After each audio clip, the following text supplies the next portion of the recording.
That's a great point. Like, is an IRA a loophole? Like, I hate that word. It makes it sound like you're doing something wrong. And I'm like, you're not. You're doing actually the right thing. The military taught us discipline, it taught us leadership, but it never taught us how to really build wealth and income. This is the Active Duty Passive Income Podcast, and I'm your host, Markian Sich, a United States Marine turned full-time real estate investor and educator. I'm bringing you the most successful military, veteran, and military spouse real estate investors, entrepreneurs, and industry experts to break down exactly how they did it, so you can too.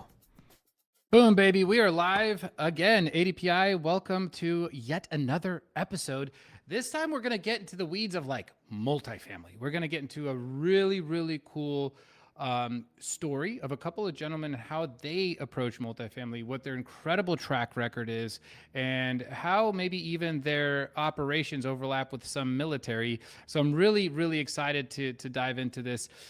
We have Trey and Ian on with us. So Trey Stone and Ian Stapleton, they're awesome people, but also they're going to inspire you guys. So if you're listening right now and you're wondering like, what can I accomplish with real estate? What is it beyond maybe a rental or two? They're about to blow your socks off. Okay. Their track record is insane. And they've inspired so many military members on stage at our last conference, actually, or 2 conferences ago.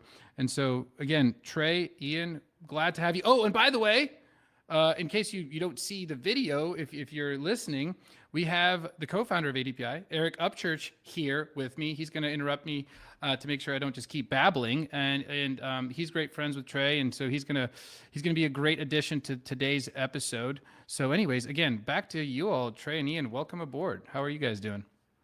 Great, man. Thanks for having us. Yep, doing Absolutely. well. Can't complain. Awesome. So, how about this? Ian, actually, I know less about you than I do about Trey. So do you want to kick off kind of your background? Like, how did you get to know Trey? How did Ian grow up to be who Ian is today? Well, I'll keep it short because Trey's the interesting one here. I started out, 2007, joined the Air Force, joined the military, did 6 years there and then 2 years reserve. Okay. During this time, my entrepreneurship kicked in, so I started, different avenues, went down the the MLM pyramid scheme route, did all of it, right? What's wrong with that? Oh, no. Did I just upset half the viewers? No. So yeah, I started doing that, and then I was doing the day trading, stocks, doing everything, and then lo and behold, social media. We realized that social media is this new phenomenon, so I jumped into that. Started doing that in 2009, and then full time in 2013. And that's when it really started picking up. Once I started devoting my time to it, grew it to, a 25 million subscriber fan base and continuing to grow it today. So yeah, I started that, and, I've been doing that since 2013, doubled down on it, tripled down on it. And then I realized, hey, I'm entertaining a younger fan base. As I start to get, gray hairs, my face starts to droop. They're not going to want to watch an old geezer doing what I do. What can I do next, right? You look into different investments. You realize you can dump your money here, dump your money there, but you don't have as much control over it. And that's where real estate came into, the picture. I realized, hey, real estate is what I want to do. Sure, I could just dump money places as an LP or, buy rental houses here or there.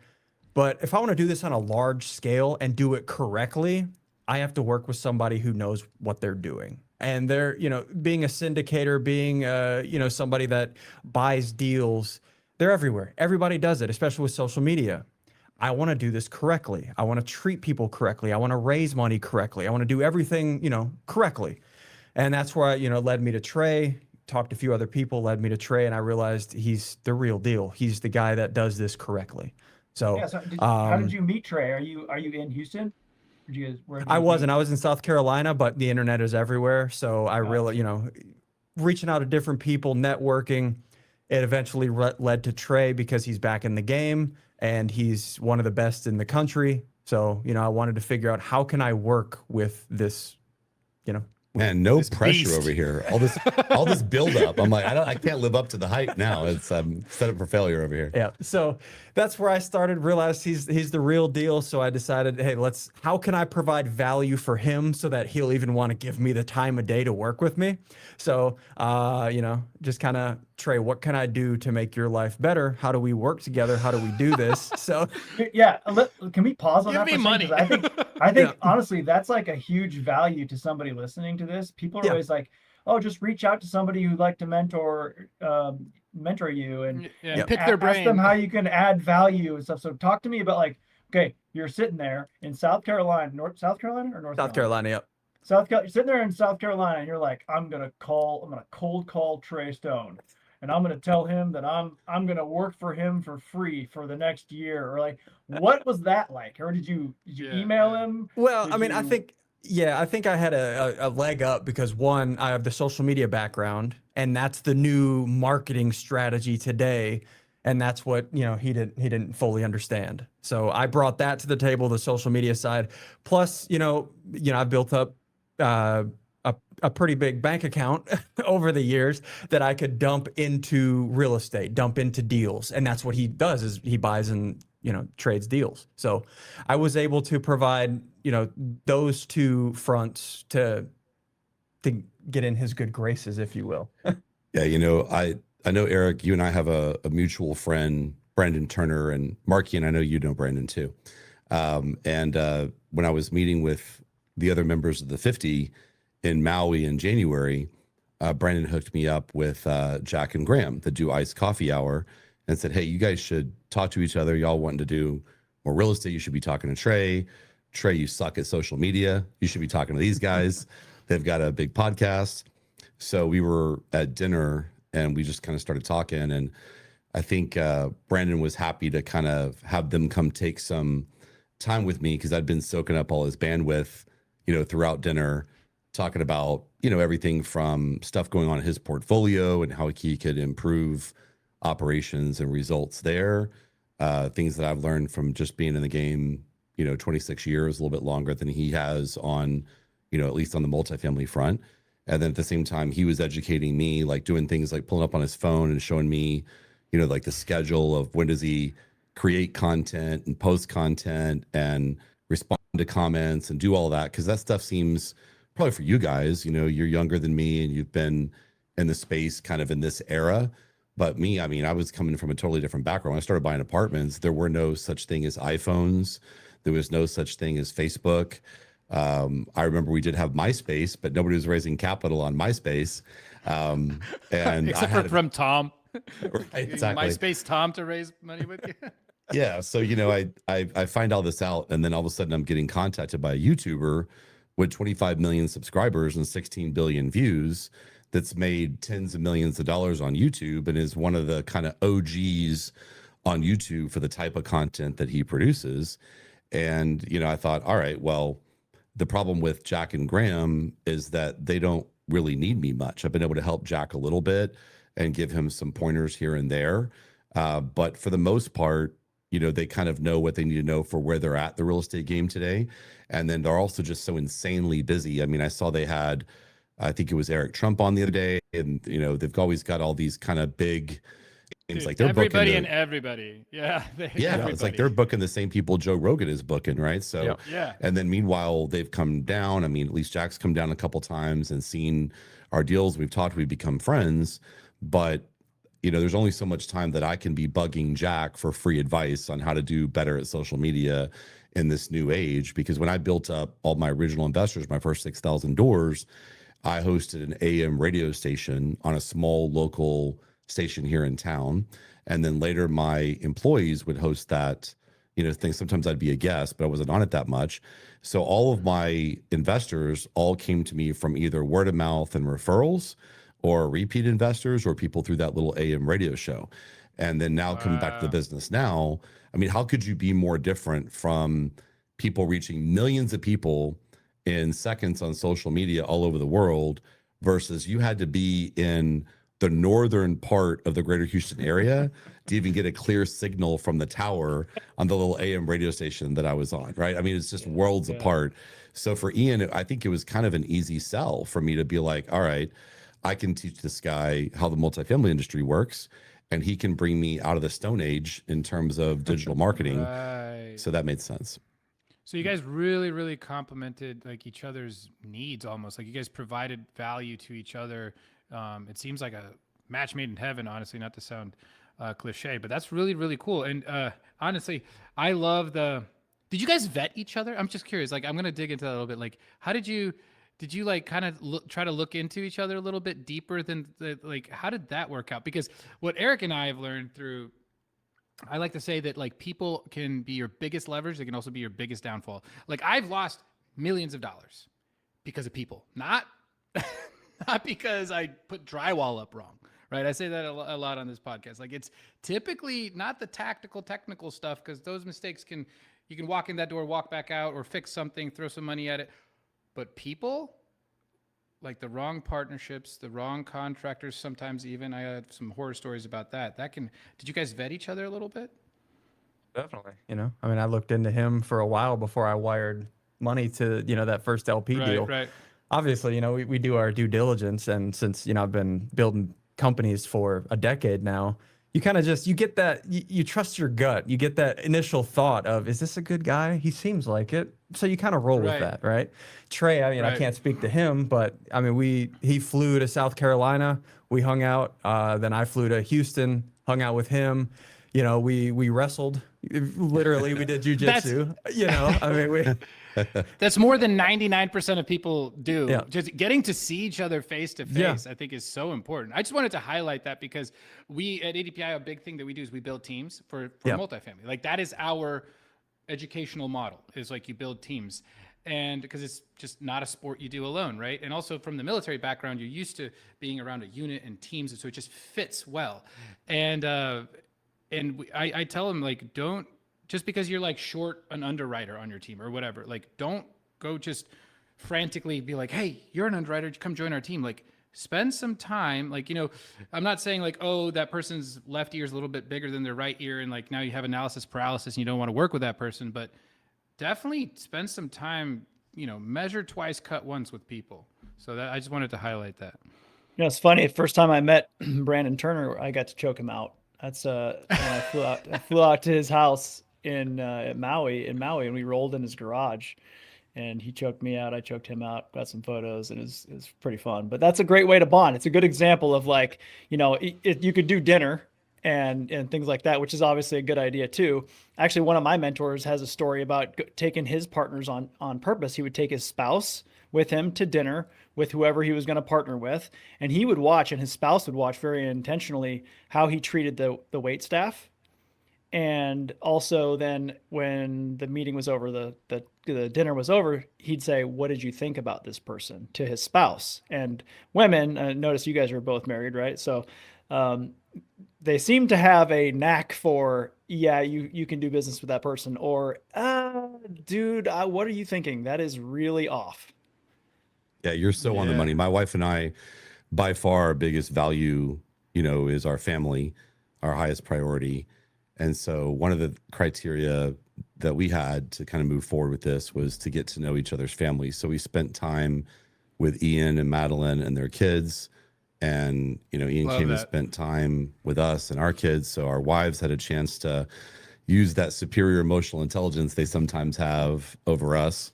And also we got to see, how do they parent, how do they treat each other in a stressful situation when your kid's not doing exactly what you want them to do, which we all know our kids are. Give them any length of time with young kids, right? And you're gonna get to see who that person is and how they react to that kid not listening when they have company or whatever. And then on top of that, like you said, Eric, I mean, I've done this with a couple different people I've worked with over the years when it's more close. Like, if you're not willing to put on 4-ounce gloves, or at least willing to roll and do some jits, then I'm suspicious. Like, I kind of want to, see, can you hang? It was funny, Ian, you and I were talking last night about a different topic, and one of my former employees that I had in a position of some responsibility And before he got into that position, I had him join me for a series of my MMA classes. And I remember I broke two of his ribs one night, and then to pay him back for it, I took him to Vegas the next day for a couple of days. So he had to pop some painkillers, but we had a great time gambling in Vegas. And he would mostly just upset every time I'd make him laugh, because there's nothing worse than laughing when your ribs are broken, right? But we had a great time. And so I think we connected on that level. And then for me, not to sound a little, like you said earlier, cliche, and being on a military podcast, but it kind of spoke volumes to me that Ian has served his country, for 6 years in the military. That's one of the things that always adds instant credibility for me, is when somebody has served their country. And I've always felt a great deal of guilt, which I think is probably part of the reason why I've been a contributor in philanthropy to, veterans causes, and try to give veterans opportunities with work as well, is because I feel like I probably should have served and didn't, but it wasn't something that was really on my radar. I was worried about getting out of my neighborhood. And when I got that full academic scholarship to go to UT based on my grades, it was like, all right, let me jump on this opportunity. I got that National Merit scholarship, and I was able to jump on that. And then from there, wanted to take opportunities that were coming my way, through the Career Center, coming out of my degree.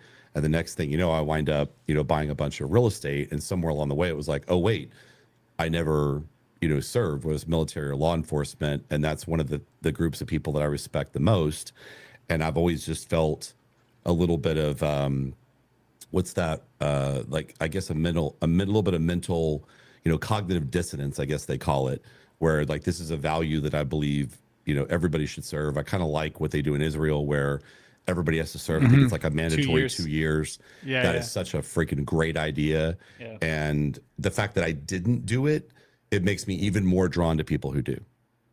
Dude, Yeah, I think one Go thing ahead, I was just going to say real quick, like you say, you hear this sometimes with people, and we just generalize like, oh, don't worry about, I wish I would have served, whatever. But you can actually still serve your country by taking full advantage of all of those opportunities that were presented to you because of your grades and because of everything that was laid out. And you're like, I need to take that ride. I need to, take this opportunity. Now, with your experience and knowledge, you get to go and serve veterans in a different way.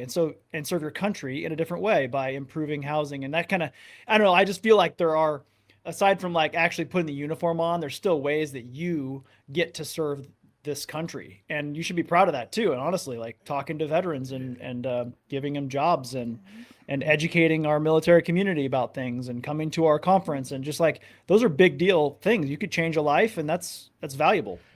And Trey, I'll tell you, to dovetail off what Eric is saying, like I have a similar feeling that you do, even though I did serve, because I'm wondering, like, was my service as cool as Eric's, for example? Like I flew an aircraft for a while, and then I decided I didn't want to do that, and most people thought I was weird and for not wanting to fly anymore. And then I decided to become a public affairs officer, but then that was during COVID, so I didn't do anything cool there. And then I was like, had this like mental battle. I was like, well, I want to go out and do other things.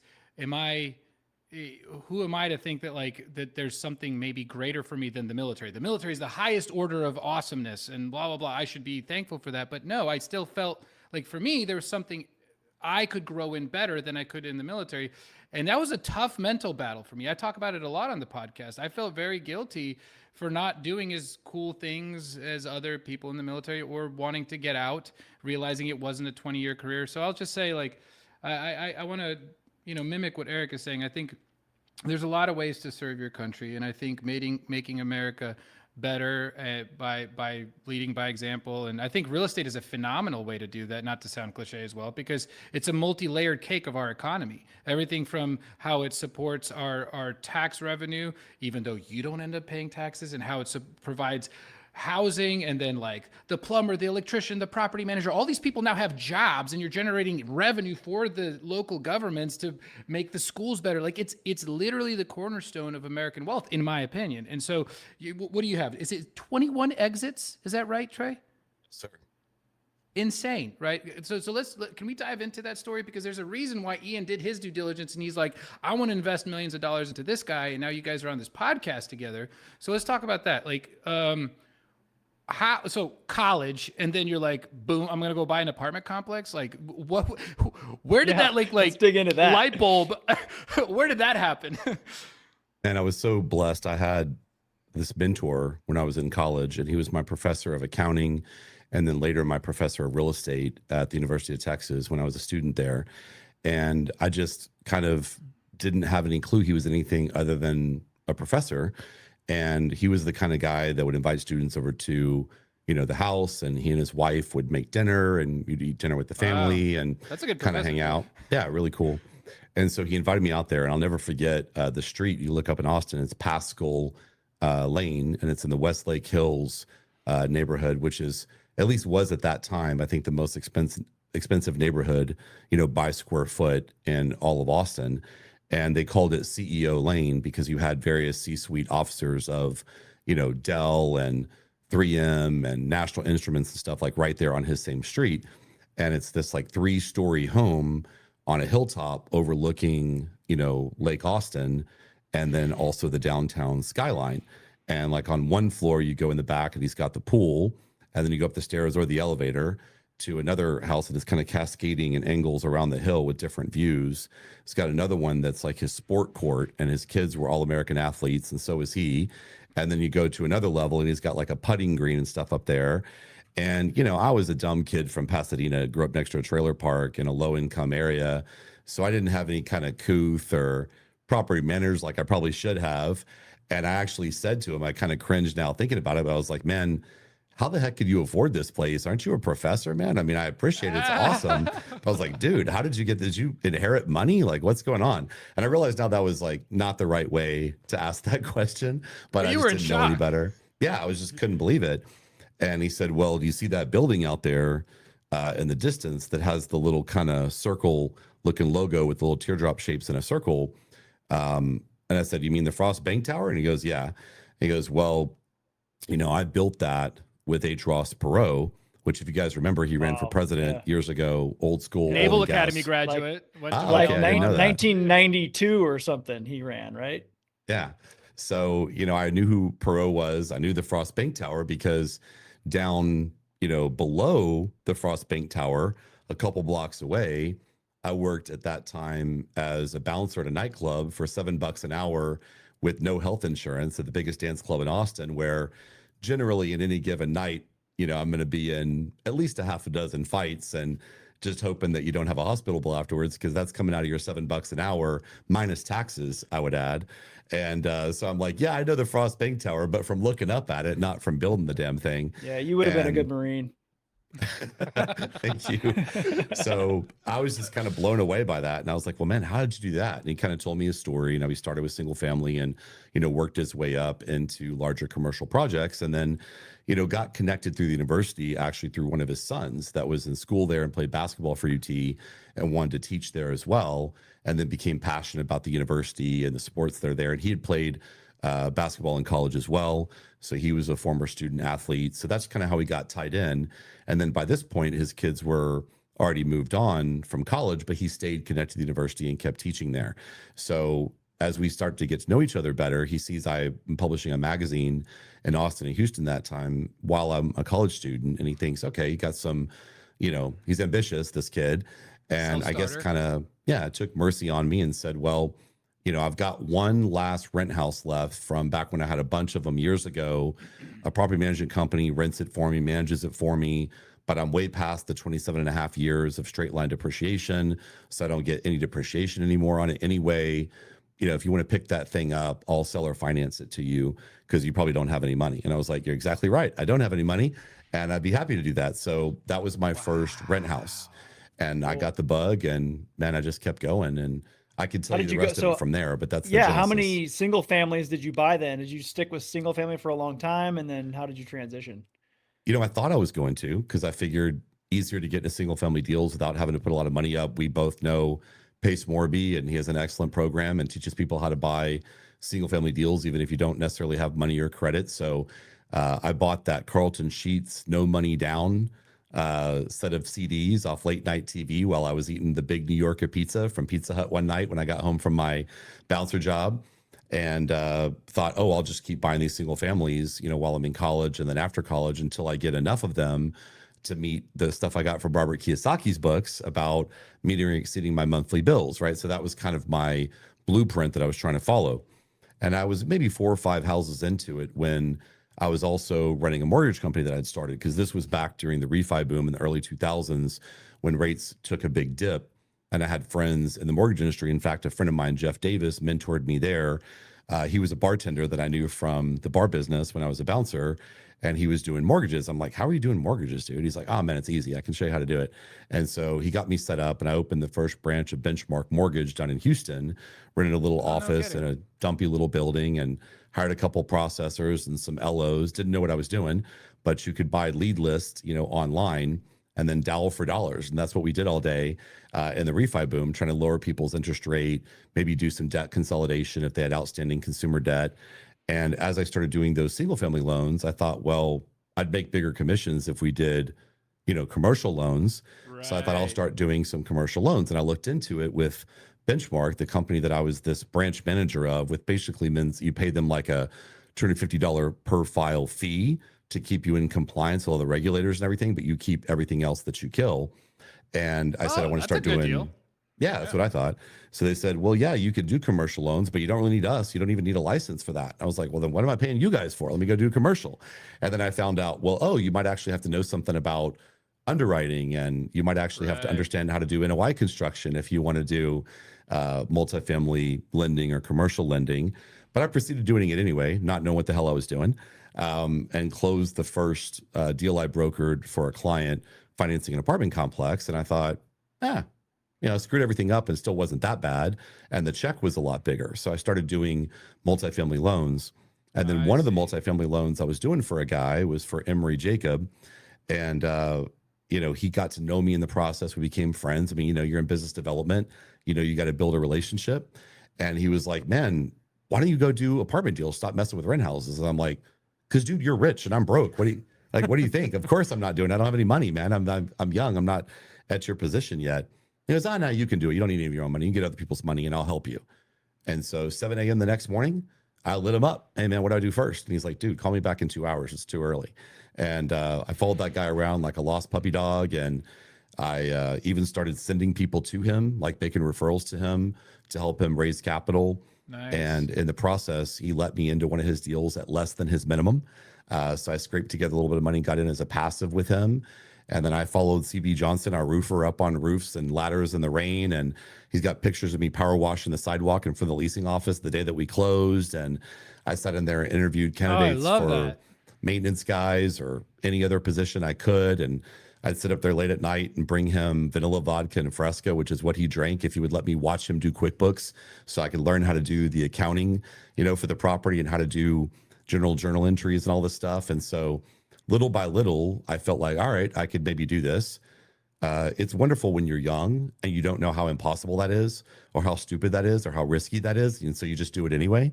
And so about 6 months later, after that first passive deal, I did my own deal and screwed everything up, but still did really well and returned everybody's capital in about a year and a half from refi, and still owned our equity in the asset from all the upgrades that we made. And next thing you know, I had done 6,000 doors and had kiddos and said, man, I'm out. I'm already way past all the goals I'd set. So I didn't buy a deal for the past 10 years. And then, man, kids get older, you get bored. You're like, what am I doing? I'm sitting around, got all this time, but I'm not working out. I'm getting fat because I'm not motivated. And I'm arguing with my wife about guy stupid stuff. Who's like trying to get me to learn social media. So yeah. So that was my Good story timing. in a nutshell. That's how I did it. Wow, dude. I'm trying to just unpack that a little bit. So one of the things that so when we teach multifamily, we're very big on the reps, but also what I saw you do from your story just now was you just did the things. You literally showed up, even as an LP, you're power washing the sidewalk. You're just looking over somebody's shoulder to learn QuickBooks.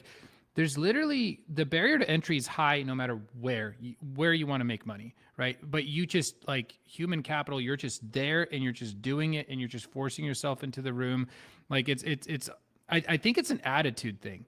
Like a lot of people, they're like, I'm trying my best. I'm like, okay, well, are you really? Like, are you really trying your best? Are you just asking the people what's valuable to them, or are you finding out what's valuable for them and then just doing it for them without even asking what is valuable to them? Because to them, their time is so valuable, they don't even have the time to think of what's valuable for you to like figure out. That's on you, right? And so I Ian, see you did it. You did it on your own. I love that. man, you made a really important point there. I want to say that I don't think he possibly could have regretted more that first main mentor, Emery, that he made me that offer, because these things I was doing to like add value were probably so annoying to him that I just wouldn't go away, and I kept showing up. But at this point, he's already said it, not expecting me to take him up on it to like that extent. And I'm willing to be humble and do whatever, crap tasks there are that need to be done. And I was just being so humble and so persistent. And I'm basically consciously ignoring all his signals to kind of go away, that he just sort of like went along with it. Like, all right, this kid's kind of getting on my nerves, but I guess, he's got good intentions, and damn it, I did tell him that I would help him. So what I'm getting at is I think sometimes also you have to be willing to maybe pursue adding value for someone even beyond really what they necessarily want you to do, because that's a skill too, being able to like take that kind of overall sense of annoyance or rejection from the other person and just act like you don't even notice and just keep on going in this sort of good-natured puppy dog way, where it's almost like they can't kick the puppy dog, right? If they're not a horrible human being, but they can still be annoyed that it's like nipping at their heels, but you're just like, all right. And But that was they'll me. pacify you if they give you an answer for today, right? Right. I Right. feel like there's a corollary between what you're saying and what a military member mentality probably is with real estate, which is, what's the worst that can happen? So you're coming from Pasadena, some rough streets, and you're working in bars and breaking up fights and all this other stuff. You're like real estate. What's the worst that can happen if I keep on Exactly. learning, if I keep on doing? And that's always been my mentality too. Like, no one's getting shot at, unless they're clearing houses for you, right? But but no, like no one's getting hurt today. Like, what's the worst that could happen? This isn't dangerous. I'm learning QuickBooks. This isn't dangerous. I'm power washing a walkway. This isn't dangerous. I'm asking my mentor for the next task. So that's a great mentality and a great thing to share with people. Just a lesson in perseverance. Yes, my sir. dad, I don't think he purposefully made me think of it this way, but back when I was in my dating ages, I based off of there's this one girl that like, she didn't give me the time of day, and he like, my dad, and I told my dad randomly, he's like, he got mad at me. He's like, where's the fire under your butt? He's like, why aren't you, I was at the Naval Academy. I'm not allowed to just go out. Like, that's not a thing. But he's like, why aren't you in Boston at her front doorstep with flowers? I'm like, what? Are you crazy? He's like, no, I'm serious. I don't see any passion in you. And I was just like, I was floored. I've never heard my dad talk about this or anything like this in terms of like girls or anything ever. And I was just like, but that light bulb was like, okay, I developed this philosophy. I was like, okay, when you're dating a girl, you can either not do enough, and then you kind of just, you're not interesting. It's not going to work out. You can do just right, and like, boom, you start dating immediately, but there's not enough build up to it to where it'll probably fizzle out. Then you can do too much and you're just weird. Now you get friend zoned. It's just not going to work. Right. And then there's stage 4. You are just balls to the wall crazy. Okay. You're just like, you're at her doorstep. You're doing this, you're doing that. At that point, you went over, the hockey stick moment happened. You went too crazy to where you're not just going to get friend zoned anymore. It's going to be either a hell yes or a hell no. Right. And so Right. you kind of like, you put all your chips on the table, and it's flattering, or really like somebody's, you might get in trouble. So like, I just, that's how I found my wife. Like we met her, I met her online. I invited her to go to Milan after like the basic school. And then we were dating long distance, and I would be like, hey, I'm going to fly in. We're going to do this. She's just like, who are you? But I think with partnerships, it's similar. Like maybe there is a parallel here, or building a business. You have to be a little bit crazy. Like I asked my parents to basically take almost their life savings to get on a 56 unit. That was my first apartment complex. And I made every mistake you can possibly think of. I overpaid. I had bad property managers.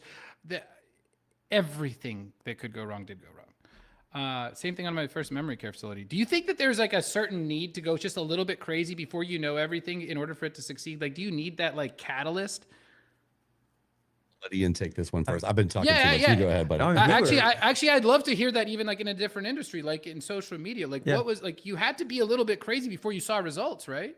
Yeah, I mean, we were just talking about this last night, being a little bit crazy to the point of, you got the A, B, and C people. The A people, we're all a little bit crazy, we Yeah. make dumb decisions, we're risky, and then you get older and you realize, all right, I can't do that anymore. I'm too old. But yeah, on my side, the social media side. I mean, when I came into social media, I mean, it was so new, right? Like there were no mentors because we were the first ones to do it. So we didn't have people to learn from. So we just threw crap at the wall and saw what stuck. Right. That's a little bit crazy because this is my livelihood, right? Like I'm living in an apartment. My now wife, at the time girlfriend, she has all this debt from college. And I made the decision at the time when I am not making much money. I said, I'm going to pay for all your debt. Right. So I made bad decisions. You went stage 4. Yeah, I went stage 4. And I was like, I'm going to do this. This is going to happen. It did end up happening, but at the time I didn't know that. It was one of those decisions like, oh, yeah, that was dumb.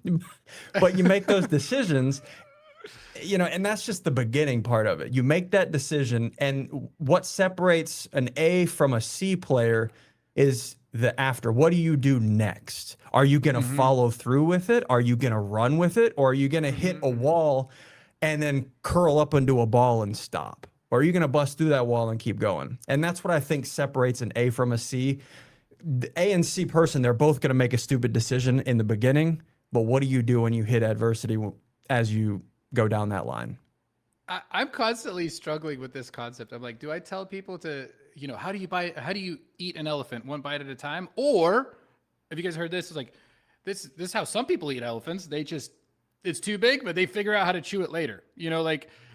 So I'm just like, is that back in the day, I was the dive head first. I'm going to go take a big bite of this elephant and figure it out later. I don't know how. Now I have found myself getting a little bit more like careful. And so it's funny being like, me and Eric teach like hundreds, thousands of military members to do this stuff. Part of me wants to just tell them like, do something a little bit dangerous and crazy, but then it's also like, I just know that it's going to cause pain, but I'm also happy it's going to cause pain. But at the same time, I'm like, oh, I don't want you to be disappointed in me, but I need to it's kind of like kids. You kind of like, you need them to do something tough and to probably fail. I don't know. It's just such an interesting concept of growth. That stage 4 analogy is good. It's like, that's how you keep real estate out of the friend zone. Like, keep real estate out of the friend zone, Like, don't get comfortable with it. that. Just go crazy. Yeah, I think honestly, if you're not a little bit crazy, in my mind, sometimes I almost wonder, like, are you as intelligent? Like, I look at it like, if you are participating like in groupthink, right? And you're just kind of like, well, this is what's expected, so I'm going to do this because this is normal. I feel like must be a very easily programmable person because you're not really able to process like independent thought and say, well, that's what everybody's saying, but do I really believe that? I mean, they're a position of authority, but do I really care? Like, does this even really make sense? And I think that, that kind of makes you look crazy, but it's not necessarily that crazy. It's just that you're not willing to follow that groupthink that's being fed to you. And, a couple of quick anecdotes on that question you asked that Ian answered about, does crazy make a difference? I mean, I can give you a couple examples. We were talking about the girls thing. So, Eric, Markian, you guys have met my wife, Erica, in Denver last year, at your event.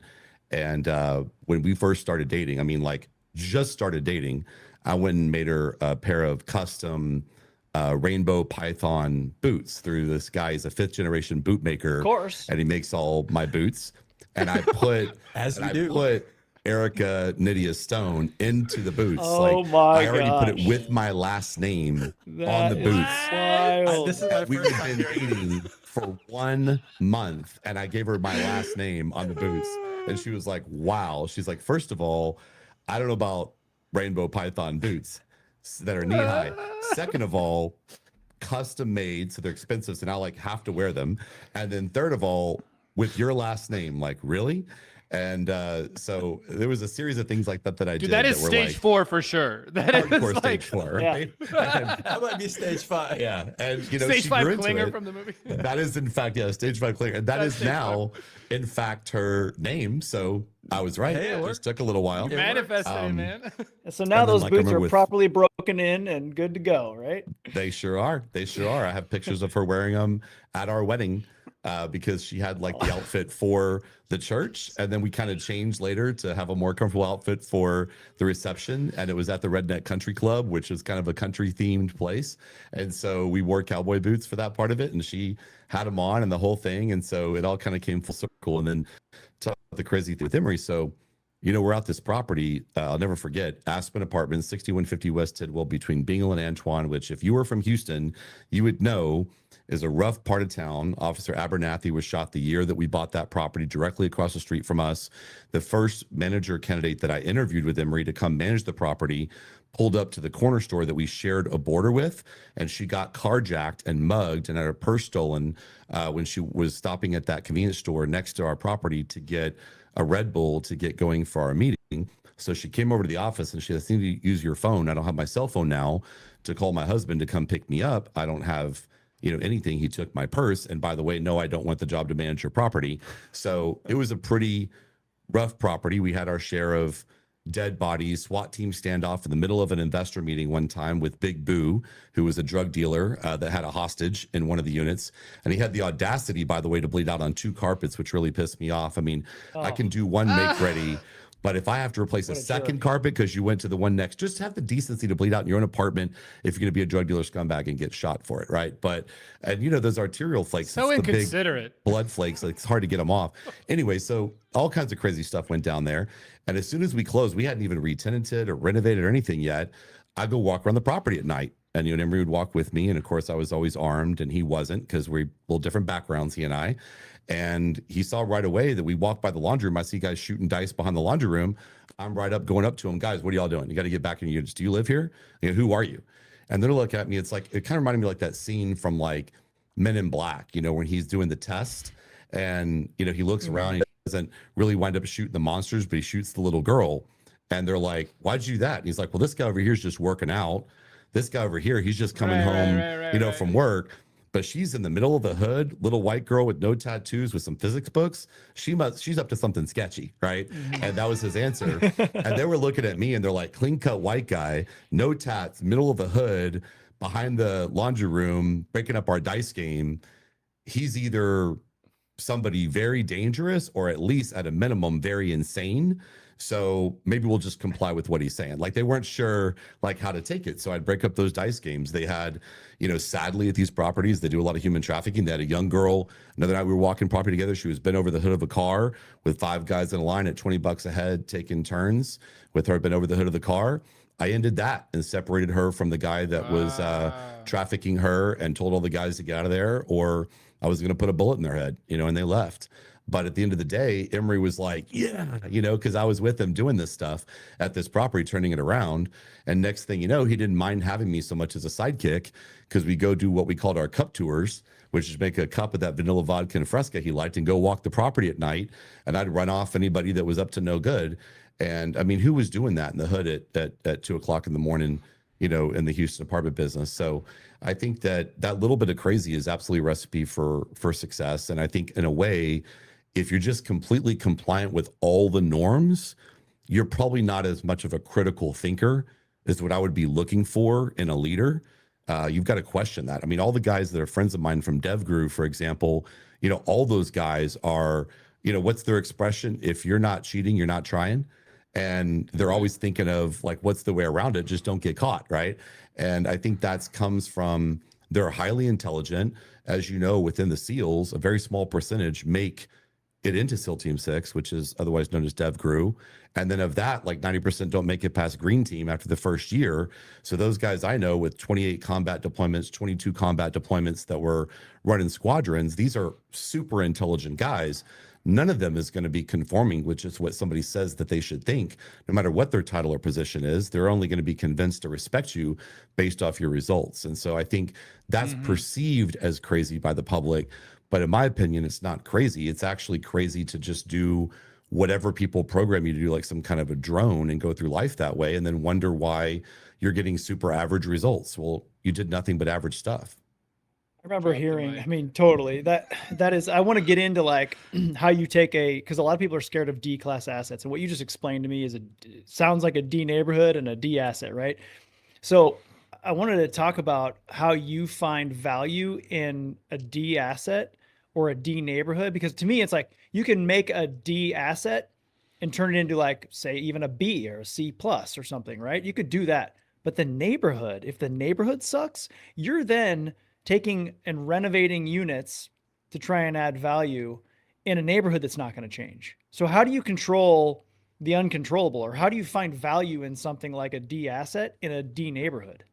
That's something that I refuse to accept that the neighborhood can't change.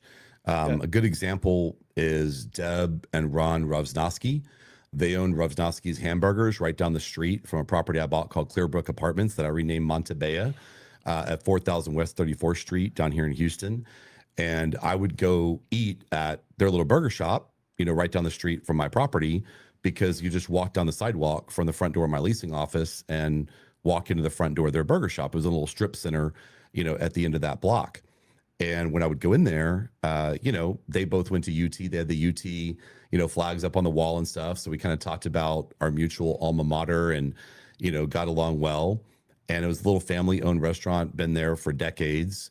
And, I didn't really think much of it. The burgers were great. They were really nice people. And then I'd go back to the office. Sometimes I'd bring my staff and, buy them lunch or whatever from the property. But I remember, like, at that property, finding a guy who was, dropping drugs at the downspout of the gutter, and people would come pick him up, and he'd watch from his car because I did a little ISR and saw what he was doing. And they would go pick up the drugs and then leave the cash, in the downspout. Then he'd go get it. And so he was supplying drugs to the property. So I just went and banged on his window with my 45 and said, "You got to get out of here. And by the way, here's your drugs back. But next time I'm going to confiscate everything on it, and we'll wait for the cops to show up, and I'll hold you till they get here. And so they will find the drugs on you, and you might beat the rap, but you won't beat the ride. And if you do it across the street, nobody's going to bother you. So you need to go." And a whole lot of other stories I can tell you. A meth unit I cleared out at that property as well, myself, in board shorts, flip flops, and a wife beater tank top with my 45 in the front pocket of my board shorts, right? And I helped that meth dealer move all his stuff out of the unit into his car to help him move that day, because one way or the other he was going to leave. And so I cleaned that property up, right? And I turned it around. So I'm over there at Rosnowski's one day, and Ron and Deb are like, "Man, you have changed our lives. We were getting ready to shut this business down after decades of owning it, instead of being able to leave it to our kids like we had planned on doing, or at least retire, up through our retirement with this restaurant. But our customers were so sick and tired of getting their cars broken into.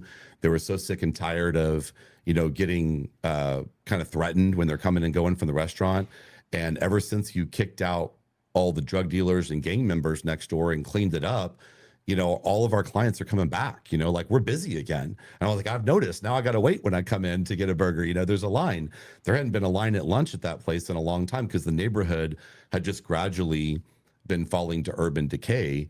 But, me turning that property around had an impact, not just on that property, but that whole surrounding community. And then we doubled the value of that asset, which you could do the math. If you double the value of the asset and you only had to put 25% down on the return for the investors in the deal. And I've seen that happen in numerous occasions. Ian came down when he first started kind of shopping me and doing that due diligence you talked about. And he was talking to one of my managers at one of my properties, where I've added $150,000 in lighting. Plus I have an on-site police officer I've given a free apartment to. My brother's a cop, so he recruited him. Then we also have our security guards, and we've removed any of the criminals from that property. And because of the lighting project alone that I did, several of the properties around there, my manager was talking about how they came in and started adding lighting and started making changes and added security guards, because all of their residents were coming to us because they felt safer at our property, and they couldn't be competitive in the marketplace anymore unless they upped their game. So to me, I don't think neighborhoods are something that you give up on. I think at the end of the day, like the police say with the broken window philosophy, like you got to go address it at the source and be the change that you're looking to create in that neighborhood. Other people will follow suit because capitalism will ensure that that happens. But you have to have kind of the guts to use the nice word for it, since we're on a podcast. Crazy. You have to have that to like step up and do what needs to be done. And then it'll have that ripple effect. And that's not only the most profitable way, in my opinion, to do multifamily real estate, but it's the right thing to do. That way, these kids don't grow up getting recruited to be runners between cars and trap houses at 8, 9 years old and getting caught up in the system. And then their kids are doing the same thing. If you're going to break those generational curses, you have to stop that at the source. And then that can spread and change the whole neighborhood. You know, That's great. I haven't heard anybody say it the way that you're saying it. And I've always asked, because I have a friend, Maureen, in Atlanta, who does a very similar thing, and she's not scared. And she's like a spitfire. I mean, she'll a pistol. She'll go out there and do some of the same stuff you're talking about, and just probably stands out like a sore thumb. And people are like, "Whoa, who's this crazy lady?" You know. But she turns around neighborhoods. And so I'm glad I wanted you to specifically get into that, because I don't think that's something that our audience hears a lot of. Like, if you put the time and energy and effort, which you clearly, since, I mean, listening to you from the beginning of your time at UT, putting in the work over a long period of time with a kind of longer game mentality, you can change not only an asset, but a neighborhood. I've never heard anybody explain that before. So thanks for kind of walking through that. That's cool. Yeah, I love that also, because like Eric and I are at a place where we're focusing on one area only now. And I actually kind of think I hear a lot of syndicators when they're like, "Oh, well, we'll do," I've said this on the podcast too, like, "Oh, I'll invest in anything in the Southeast." I'm like, how can you do that successfully? I'm like, pick one dang market. Like for you, it's Houston, right? And just become an absolute boss of that area. But Eric and I, we just acquired what you could call a, almost D class, like it's a slum. And I think you were talking about like doubling the value of the property, that really like 4 or 5x is your initial investment. Like what's really happening there is you're getting paid for proportional to the level of the problem you solve, right? If you take it on as, I'm going to revitalize this neighborhood, this city, whatnot, you're going to get compensated for it. You're going to get reward. I mean, that is capitalism, right? And so you took that on. You were a little bit crazy, and when it happened, it really happened. So what I think find really kind of cool. amazing, man, is like, to your point, I think like the common belief, and again, I think you have to question those beliefs if you're a critical thinker. I think the common belief is that you buy this nicer stuff because it's a lot safer. And to me, that couldn't be dumber. If it's already really nice and everything's already really good, you're not adding any value. So at this point, you're just kind of generally betting on what you think the market's going to do. If you want to have a margin of safety, you have to ensure that you can guarantee forced appreciation, so that regardless of which direction the market goes, the property is going to be more valuable when you're done. What are you going to do to force appreciation and a value play business model for a property that's already new, already nice, already perfect? Like that, the two are incompatible. Anybody saying otherwise is just trying to kind of BS you through something because it benefits them to do so. And so I think the margin of safety is to buy at a very low cost basis relative to market, and not only do that at the right time in the market cycle, but at a property that people haven't made, these strides to increase the value of the asset and invest in the asset and turn it around and renovate it and re-tenant it and improve it. And then when you do that, that's not riskier like people perceive. That's so much safer, because that low cost basis is forever. There's really nowhere to go downward on the value of that asset at that point. And with those upgrades and improvements that you've made, at a minimum, you're going to wind up getting your money back out of that deal no matter what the market does. And then if you can augment that margin of safety even further by having the discipline not to buy while the market is high, and instead wait and buy, when the market is low, and be cognizant of where you are in the market cycle, now you've really de-risked the deal on multiple levels. And so it's ironic to me that some investors have been kind of, in my opinion, misled to believe that if they buy the newer, nicer stuff, they're taking less risk. That couldn't be further from the truth. You're going to pay full market value.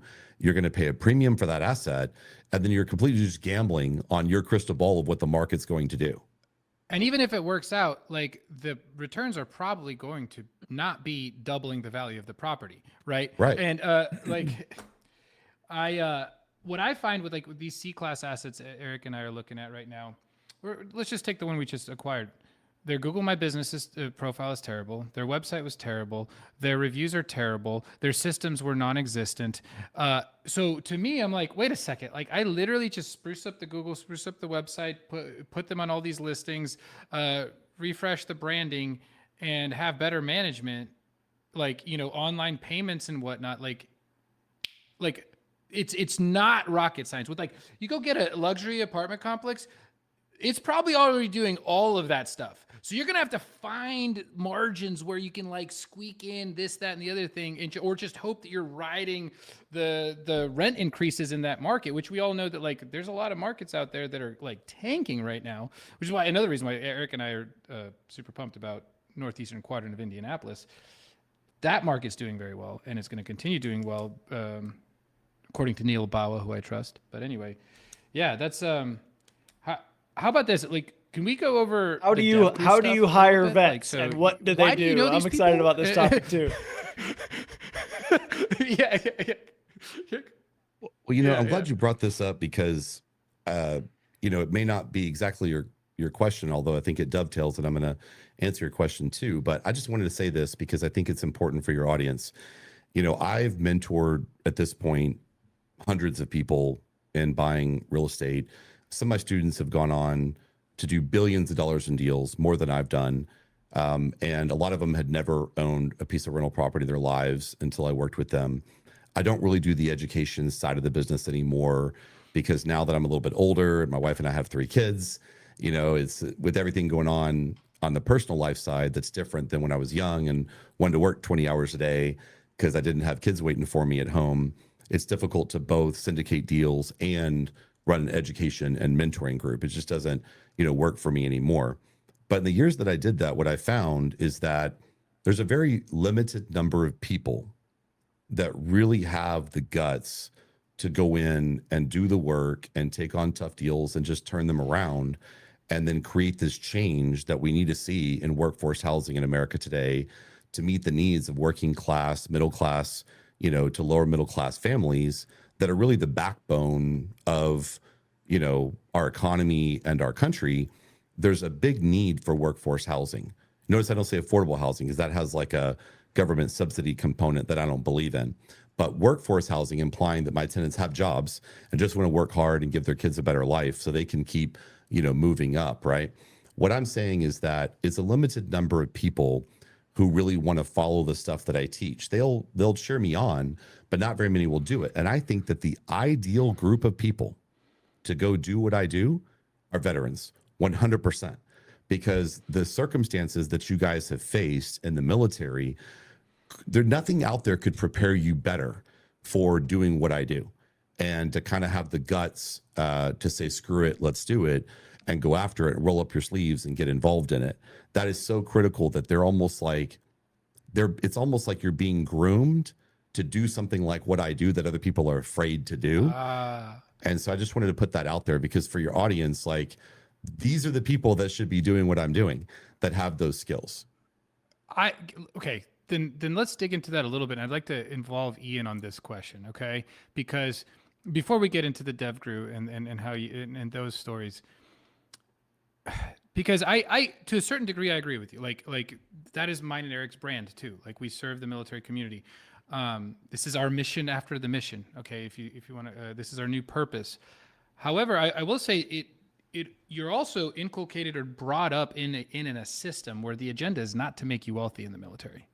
And so, although you might be conditioned to be able to be a perfect specimen, if you want to, I don't know what the right words are, to be able to take on a venture like this, but you're also you need a complete paradigm shift. Sometimes you need somebody to give you that paradigm shift, to push you out of your comfort zone in a different way. It's like you have to go on a different train track completely. Not that you can't, then conduct that train and move it forward, but you need to change tracks. It's like you can go, it maybe in a firefight in Afghanistan or something, but I've seen so many military members terrified of taking a loan because it's a complete paradigm shift. So anyway, I'd love to hear what Ian thinks about that. Like, I don't know, like the paradigm shift stuff. Like, what does it take for somebody in the military to get successful in this? I mean, that's tough. I mean, you just gotta, you got to be okay with risk, right? Not Yeah. everybody's cut from that cloth to take risk. I've taken risks my entire life. So it's nothing new to me to take more risk, right? Obviously, I think that'll change as I get older, but right now I'm okay with it. And I think that's the biggest thing is realizing there's risk in anything you do, and you have to be okay with that. Once you're okay with that risk, then you're willing to take these steps and do it, especially on the real estate front. Because the real estate game, it's a big risk. Without a doubt, there's risk to it. But if you do it correctly, the risk is much lower. So, that's Yeah. That's my Millions of take on it. dollars of Thinking debt like is risk, right? No military matter Oh, how for you sure. like the Dave no Ramsey matter how side you of the spin it. rails, and then coming out and knowing that you're capable and like we follow systems. That's why veterans, and to your point, Trey, is like that's why veterans are so good at this when they say yes and when they learn the right way and when they have the right mentality and mentorship and all that stuff. They got to transition from safety and security and inherent trust in the team to like a whole new team and a whole new set of rules. But the corollary here is it's parallel. There's also a set of rules that you can follow. There are checklists. Thousands of people have done it before you. There are people you can team up with and partner with. And so, but it's the Robert Kiyosaki rail. It's not the Dave Ramsey rail, right? And so you got to make that jump from one track to the next to make it work. And you're right, Ian. It's like maybe not everyone is cut out to do it, but I think with the right ignition spark, which Markian and I are dedicated to changing the military, the lives of 3 million military families in the next 10 years, the right amount of those people can definitely do this. There's nothing scarier about real estate than what they've already been through. There's nothing harder about real estate than what they've already been through. They just have to make that jump from one rail to the next. You're liking that train track analogy, huh, Eric? I think I've just seen it a lot. I was clearing a unit a couple years ago, and I called a buddy of mine. Eric actually introduced you guys over text, Will Chesney, and he served on the Osama bin Laden, the UBL raid, and he actually ran Cairo on that raid. So like he's been on the Operator podcast with Bakuya, who was one of his teammates, that was on that deal as well, and he wrote No Ordinary Dog about Cairo's service, in that operation, and really just the impact that our Belgian Malinois team members have, in general in military applications and spec ops missions. And so he's a really interesting guy. But the point is that we were hitting a unit. We had a guy that was a member of two gangs, a prison gang that he joined while he was on the inside, and then just a regular street gang that moves narcotics throughout the Southwest of the United States from another country.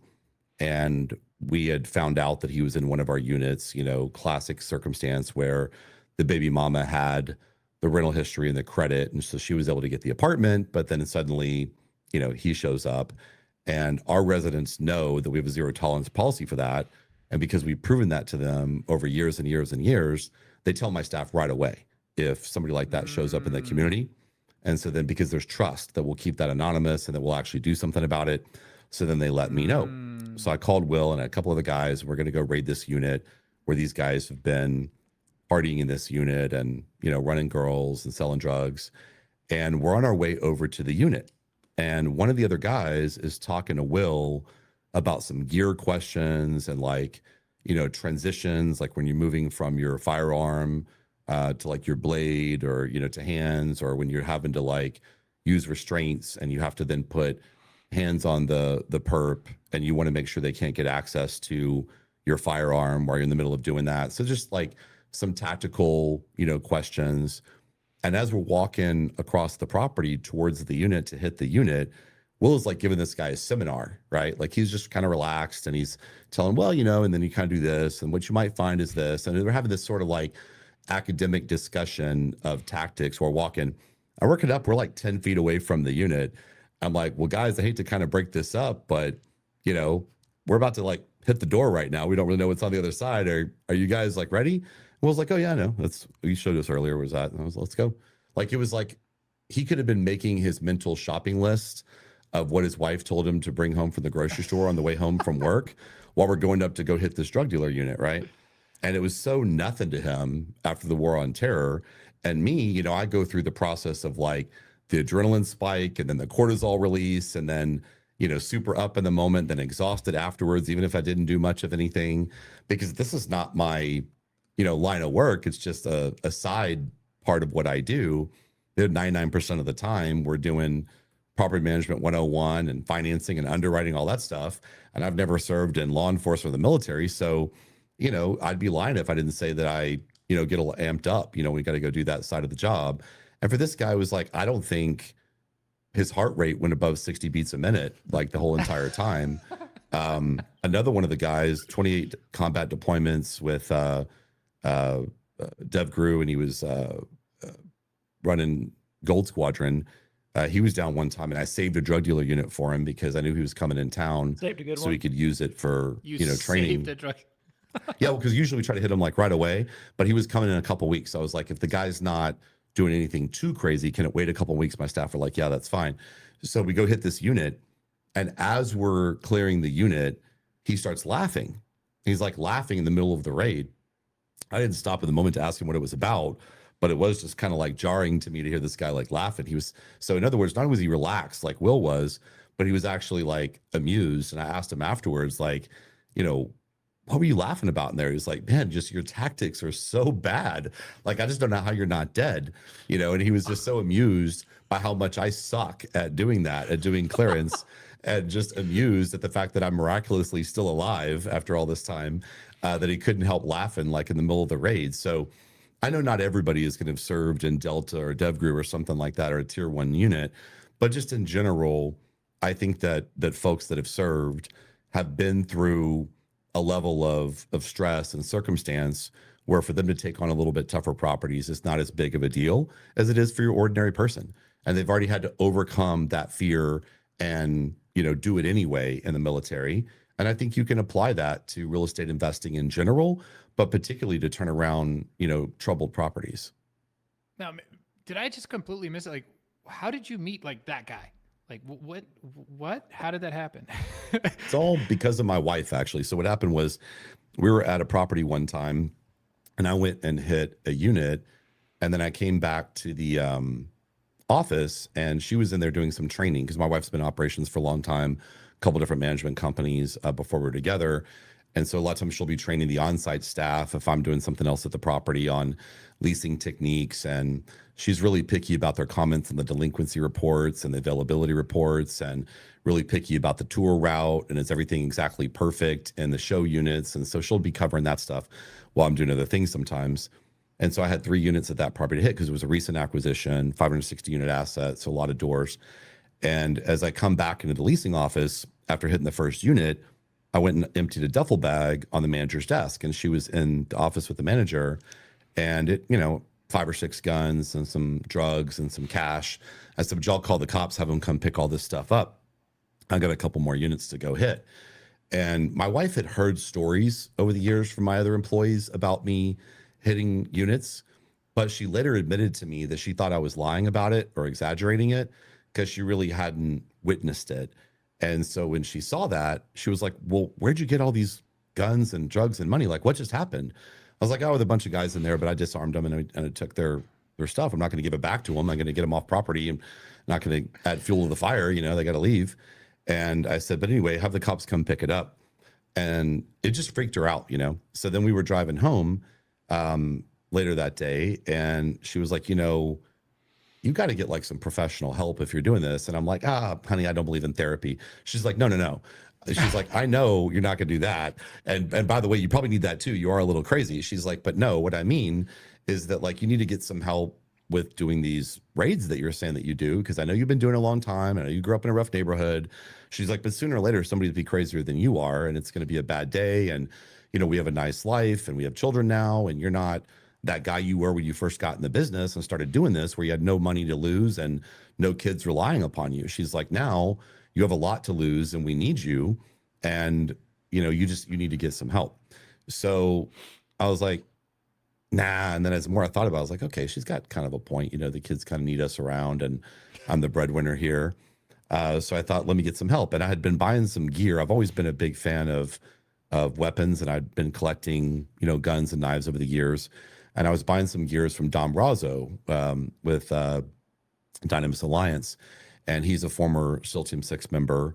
And when I'd bought some of the knives and stuff on his site, he has some great Winkler knives and stuff he collaborated with the Winklers on and has produced that are, kind of low vis, for certain circumstances where you want to be armed, but you don't want to be super obvious about it.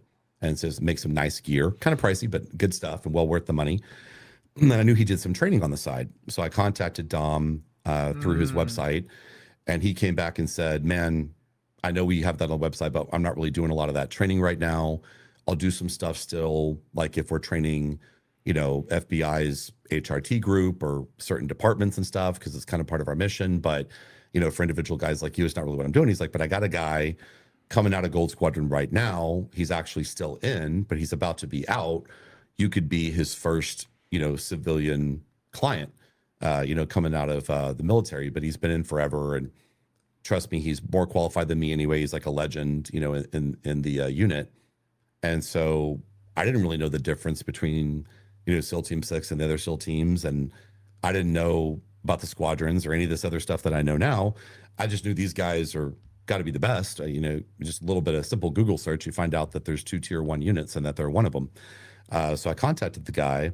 I don't have permission to use his name, so I'm not going to use it on the show, but I contacted him, and he was kind of intrigued about what I was doing and kind of quoted me a rate. I thought for his background, it was very reasonable.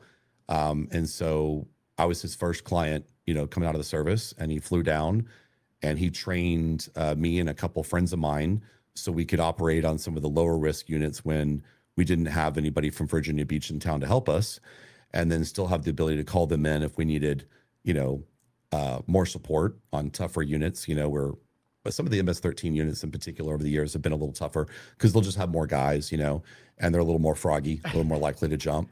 And so I'm sorry, you're so nonchalant about this. Like I was like, I don't know, I can't get over it. I'm like, what?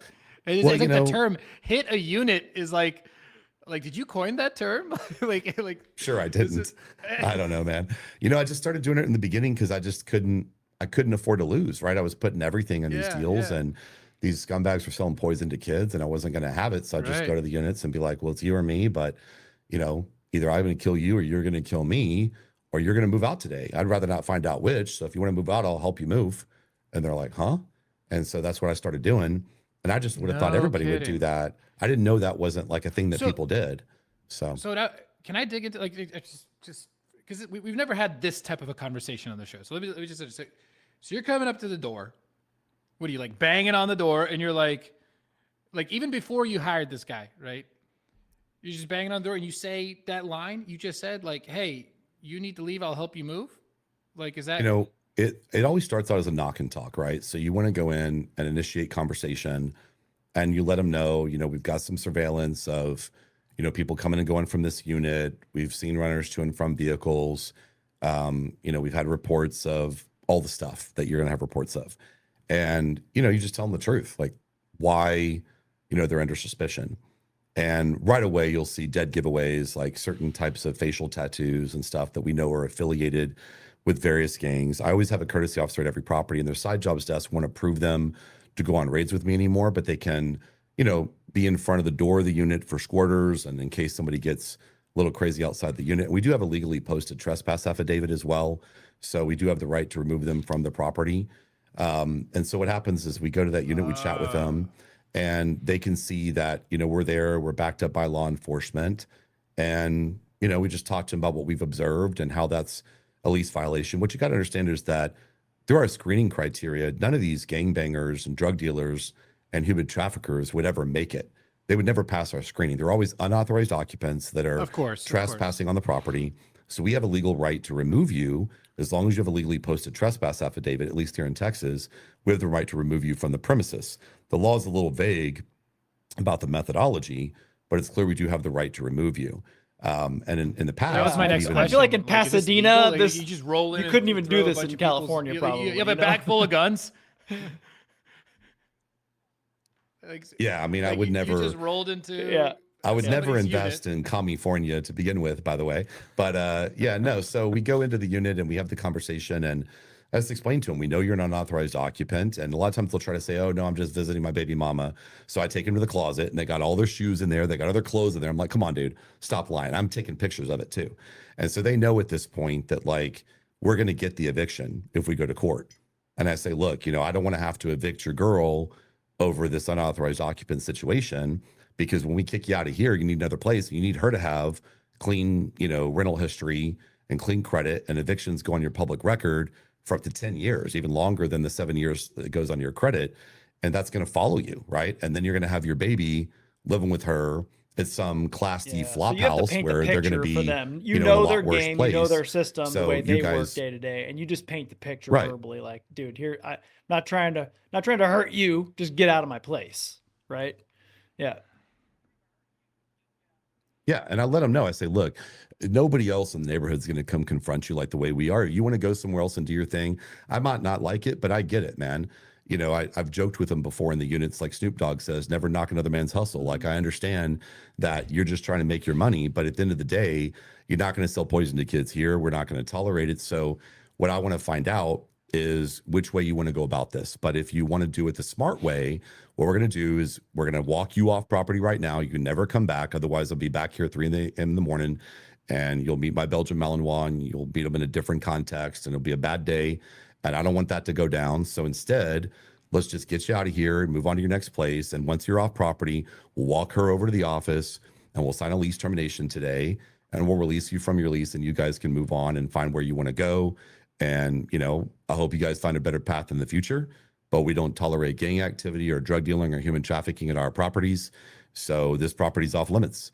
And if I have a property nearby, I'll tell them that one too. Don't go to that one either. I'll just let them know straight up.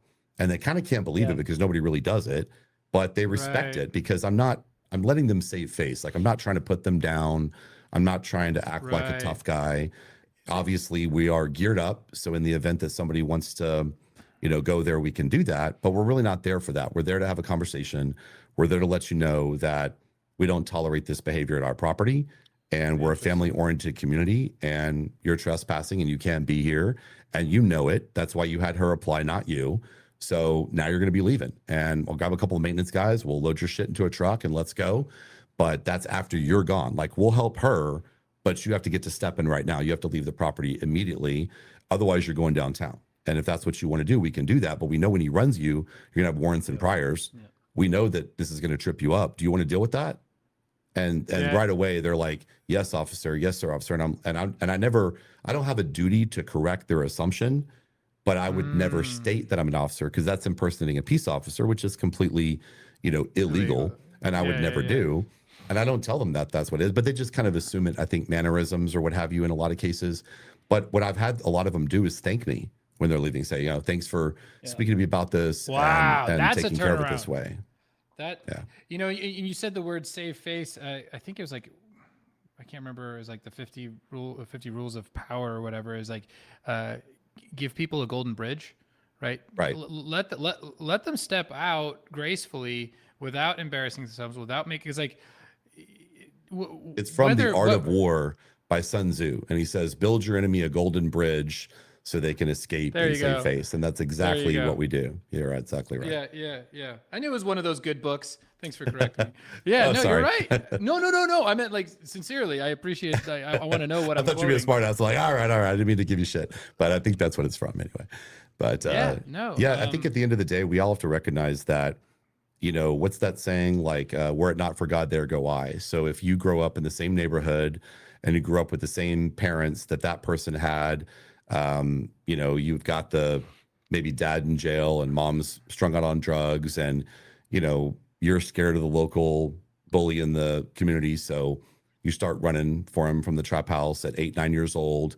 Then you get picked up in the system, and then now you join a prison gang for your safety, and now you've got a face tat and you're in the system, so you can't get a legit job, and now you're in that next cycle. And so that guy had that beginning at some point where they didn't get that fair shake, but that doesn't mean that all the kids at the property now have to pay just because of what happened to him. Like, we're going to put an end to that, so the kids that grow up at the property now, we can break that cycle. But at the same time, it doesn't mean we can't understand where they're coming from, because I grew up in that kind of neighborhood. I know exactly how they got into that mindset. And it's not entirely their fault, but it is up to them to do something about it if they want different results in the future. You're going to be astonished by the turn I'm going to take in this conversation. Okay.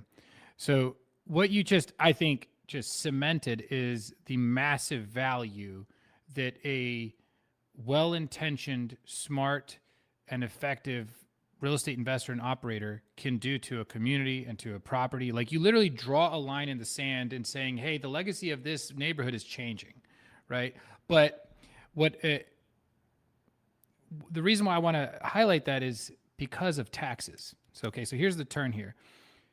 That is why I believe the tax code is written in large parts the way it is. And I said this on a couple of podcasts now, probably because I was inspired by Tom Wheelwright 10 years ago. These are not loopholes. Like, you have a human being like yourself has to be very well incentivized to do, not only have the mission, but also financially. Like, you have to be given a reason to do this kind of stuff. And if you have the entire country and the government supporting your efforts, whether it's an opportunity zone or you're getting all the depreciation, whatnot, to do what you're doing, because you're literally changing communities' lives in a one apartment complex at a time, if you will.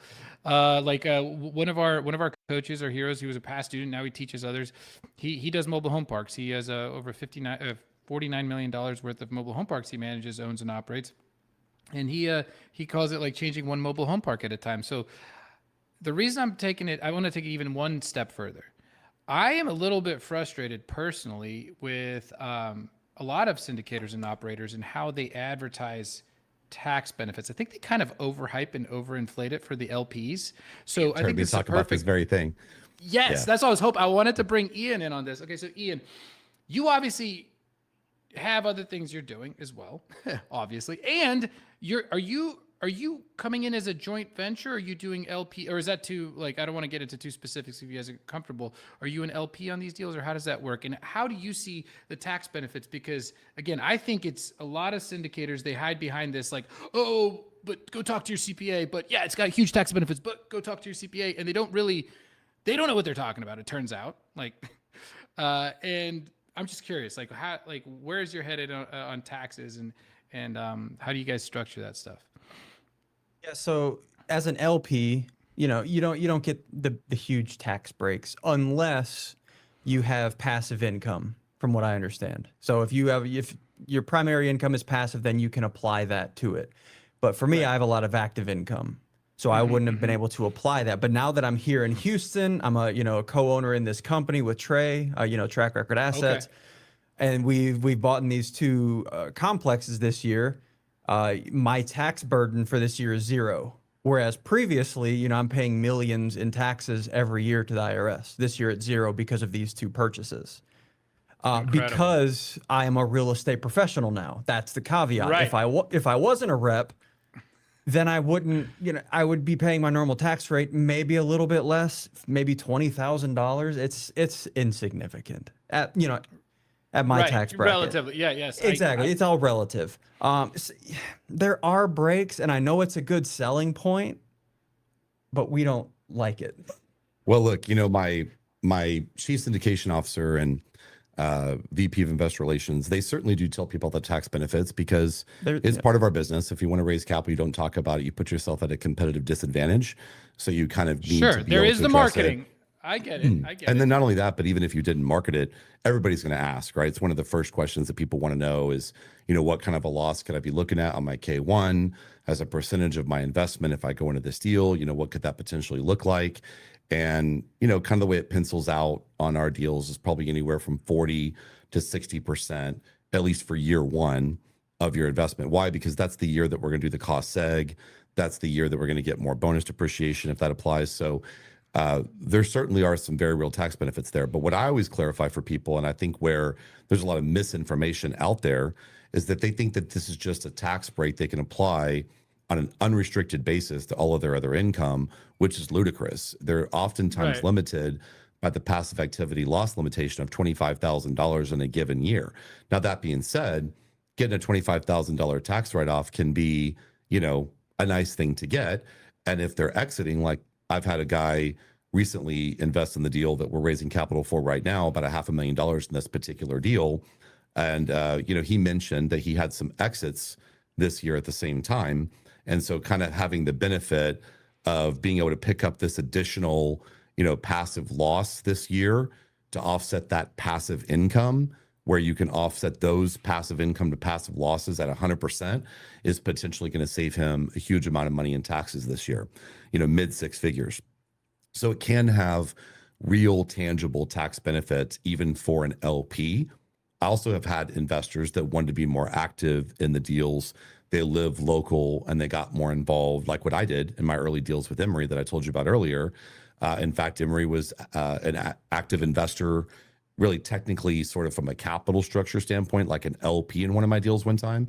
The same guy that I learned from and invested with, well, he invested with me, but he was very active, as you can imagine, in that deal. So there are ways, depending upon the deal structure and the hours that you invest, and that's where the whole disclaimer of talk to your CPA thing always comes in, because we're not tax advisors. But that being said, there are people who have materially benefited from this. I think one of the other big, I guess, misnomers or misleading things that people say, I don't think that they do this on purpose necessarily, but they talk about you will never pay taxes, or they talk about you can avoid paying taxes.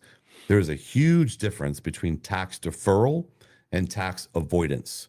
So when you defer those taxes and because tax of the evasion. time, right? Because tax avoidance is oftentimes how people are terming it when it's tax evasion, right? It could technically be avoidance without being evasion, but it's a slippery slope once you're talking about that. What I tell people is don't ever count on any tax avoidance, and certainly no tax evasion, but you can count on some degree, depending upon whether you're a real estate professional or not, how much, but some degree of tax deferral. And even if it's nothing other than just simply the fact that the income you're making on that given deal, the taxes on that income itself, even if it doesn't apply to other sources of income, just having that income, grow tax deferred as it flows to you out of the deal can be powerful. I did a refi a few years back on a deal, and I took $13 million out at the closing of that deal. And then I put $5 million. There you go. I put $5 million, back into the property. And I own this deal with no partners. I've owned it a long time. I put $5 million back into it. And then I increased the collections by $100,000 a month at that property from what they were before that refi, because the benefits of the renovation that I did, were massive for the property. But the bank didn't require $1 of repairs because it was already in good shape from the bank's perspective and from the engineering perspective for the PCA that they had ordered, right? So, why did I do that? Because I knew the property was going to have more potential. But by the way, if I take 13 out and I only decided to put 5 back in, that's another 8. Now, none of that money was taxable to me because those are refi proceeds. That's not income to me, but it sure does feel like income when it hits my bank account. So the refi proceeds are one area where, it's a great example of how it can be advantageous from a tax perspective to get those big chunks of money, which then you can invest or redeploy or enjoy without necessarily owing taxes if you decide to exit your equity via refi versus exiting that equity from a sale. And by the way, I've sold every one of the properties on my deal sheet for millions more than I paid, and I never should have sold any of them.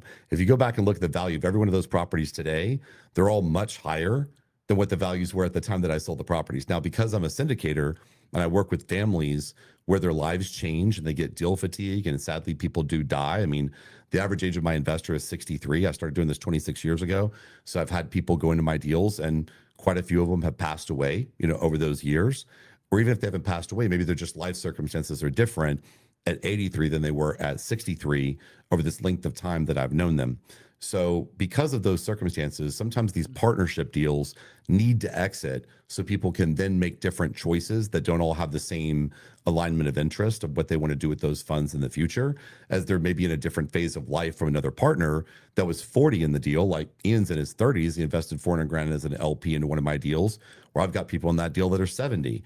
So they're not going to have the same goals at the time I would have sold that property, because they're potentially in different phases of life from the beginning of that deal to the end of that holding period. So for partnership structure deals, in a lot of cases, you kind of need to sell for that reason. And then people need to be prepared to pay taxes. I had people shocked at deals we sold for millions more than what we paid. And then, once we sold it and they didn't 1031 or have another way with carry forward NOLs from excess depreciation from other properties. They didn't have that tax shelter. So guess what? God forbid, they did pay taxes. They paid a lot of taxes, and they acted like this was a surprise. I'm like, well, I never told you that you wouldn't. Right. It's like the tail wagging the dog to not want to have a gain because God forbid you pay taxes on it. But did it benefit them to get an interest-free loan from the government the entire time they held the property, where they were receiving those proceeds from distributions and refi and excess insurance claim proceeds without owing taxes at that time because of the depreciation, that we benefited from on the property. So tax deferral does not equal tax avoidance. And that's what people need to understand. And that while tax avoidance can be legal based on how you structure things, tax evasion is never legal. The problem is everybody seems to come into the business watching some ad on Instagram thinking that it's going to be tax avoidance, and it's not. Oh my gosh. Okay, let me just, for all the Marines out there, I need to break this down. Okay, guys. So what he's saying is get the crayon. yeah. Okay, I'm a Marine, so I can say that. So there you go. No, you can say it too. Oh, so I can't. I get it. All right. Yeah. No, everyone's allowed to say that joke. I'm messing with you because you're like, no, I can say that. yeah, everyone. So tax evasion means you are trying to trick the IRS and you're doing something illegally, and therefore you will pay a massive fine or probably end up in prison. Okay. Yeah. Guys, and then tax avoidance is being smart, reading the tax code, having a good tax preparer, having a good tax strategy, and trying to pay less in taxes. You paying less in taxes is not a loophole. It's you being smart. And I hope I don't, whatever. Politics aside, the point is there's thousands and thousands of pages of the tax code. And I've said this multiple times. The government literally they want us to understand this because the reason there's a break is because the government gets more out of you taking advantage of that break than if you didn't, right? The government and the American people get more out of us investing in real estate and providing awesome housing than if we didn't. So, again, I've said this so many times in the podcast, so I'm going to say it again in case you're listening for the first time. A long time ago, tax codes were written not only in America, but the way they are because governments realized that people hated making money than giving it back to the government. That they would, in fact, rather make less money. And so the governments use this to their advantage. That's why the tax code is the way it is. And then what you're talking about, tax deferral, which is different than tax avoidance, is you're basically saying you're going to pay those taxes, but you might pay them later. And that's what you meant, right? Correct me if I'm wrong, is that's kind of like an interest-free loan or a tax, right? Like you basically get to hold on to your money for a little bit longer, maybe make some money on that money. So that is a huge benefit to real estate, even if you're a limited partner to a certain degree. So not only that, Markian, but a lot of people who maybe question the value of that, especially when, God forbid, they have to write a check to the IRS after the sale. What they should remember is, why does everybody participate in 401ks and IRAs? It's the same concept. You're not avoiding those taxes either. Right. You're just allowing that money to grow tax deferred so that then you're able to kind of benefit from the time value of money and be in a better position someday when you retire, which is also good for the government, so they don't have to support you, in your retirement either, to your point. And if it's such a great idea to do 401ks and IRAs, why wouldn't having that same tax deferral benefit from real estate be beneficial to you in the same manner? I'm going to steal that analogy. That's a great point. Like, is an IRA a loophole? Like, I hate that word. It makes it sound like you're doing something wrong. Yeah. And I'm like, you're not. You're doing actually the right thing. To me, a loophole is like, I've read the tax code and I found something they didn't cover, and I'm going to go squeeze into that loophole that they didn't cover. This is literally in the tax code. All the stuff that we do, like, I don't prepare my own taxes in 20 years. Our CPA prepares our tax returns. They follow the code to the letter, and this is the outcome of following the code, which is the literal opposite of a loophole.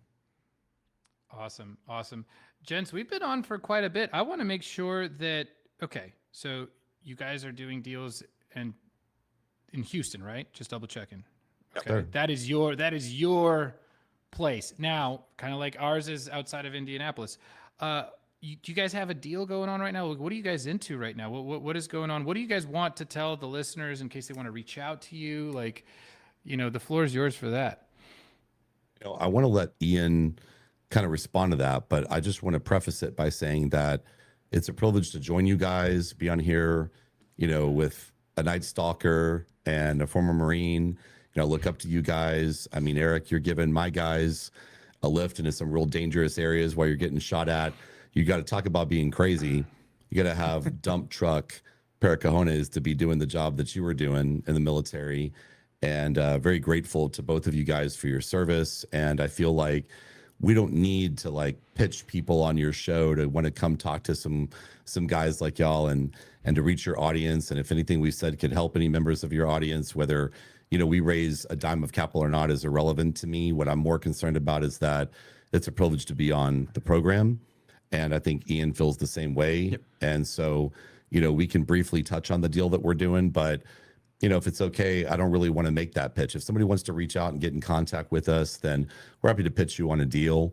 Yeah, but we're here today to do whatever we can to inspire other military members to take advantage of real estate, not to sell something. Just after knowing you for, I don't know, just over 2 years now, Trey, you're already on I have an Excel sheet in case I die, is like a folder on my computer that says, Talia, my wife, start here, like click this button and like, here's all the things you need to know, right?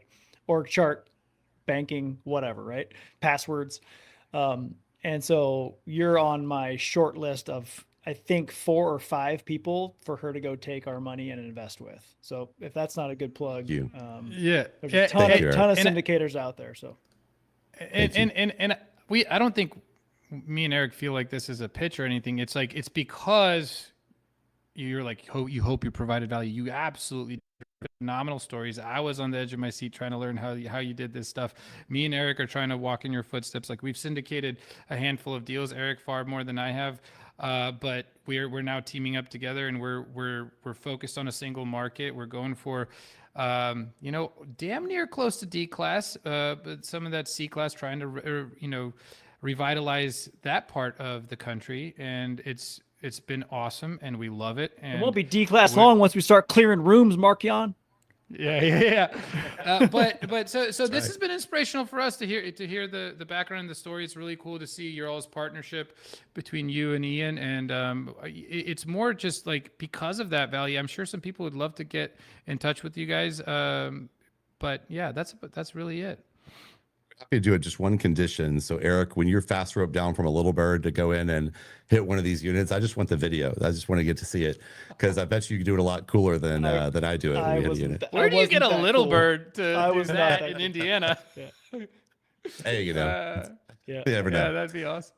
I'd love to fly one of those things someday. That'd be cool. I had a kennel from one of them one time for one of my working dogs. They make a little smaller compact impact kennel that goes in those for the guys, when they need to jump with their dogs, and they're great for a smaller vehicle where you don't have the space for like a big impact kennel when you're trying to keep your dog safe and you're traveling. So I've had a little piece of history from a little bird in one of my vehicles for our trips out to our family ranch with the dog. But anyway, and you want to talk a little bit about kind of what we're up to, and I'll let you take that. Yeah, so we closed on, we call it North Side Upgrade, north side of Houston, 268 units. We got it for around $66K a door. Trey had to pull a bunch of strings to make that happen. Went back and forth and really, worked his magic, got it down to $66K a door. It's huge value add play. And day one, it's already cash flow positive. We have 94% occupancy, and it's doing really well. Previous high watermarks for this property, and why this is such a good play for us, is that 147K a door. The comps around that area, so significantly lower. Yeah, significantly lower, and obviously the next high watermark, we're hoping to sell it for. Our comps show 125, but we're hoping to sell it for significantly higher. So, really good deal. Really, the market is in a rough spot right now, and that's why we're able to get them for such a good price, and that's what we're shooting for. So to kind of clarify what Ian just touched on there. So the comp suggests a valuation of 147 a door. Our underwriting model only projects a disposition of 125 a door, so about $22,000 a door less on our pro forma exit model than what the comps would suggest was the previous high watermark. And the way I've always done this in the market is I try to buy when the market's distressed and prices are down, and then hold. And then my sell signal is once the offers on the property start to exceed what the previous high watermark was for the offers. And I don't try to get all the way to the peak of that next market. I just want to get just above where the previous one was. And in Houston, over the last 100 years here, all of these deals reach a higher peak than the previous peak in each market cycle. So what you have to have is you have to have the courage to be a contrarian.